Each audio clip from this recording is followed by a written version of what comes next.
Hey, in this video, I'm going to show you how to cancel your audio subscription in Canada. If you find this video useful, please drop a like and subscribe to the channel. In saying that, let's just jump straight into the video. Alright, so to cancel your Audio Canada membership, follow these steps I've laid out here.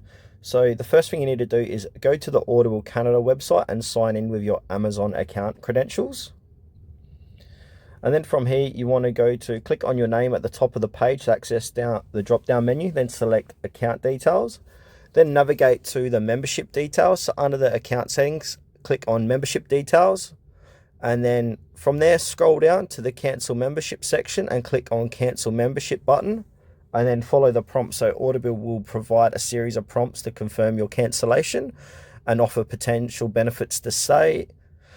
If you get that, just ignore them because you want to cancel your membership. So follow the instructions to complete the cancellation process.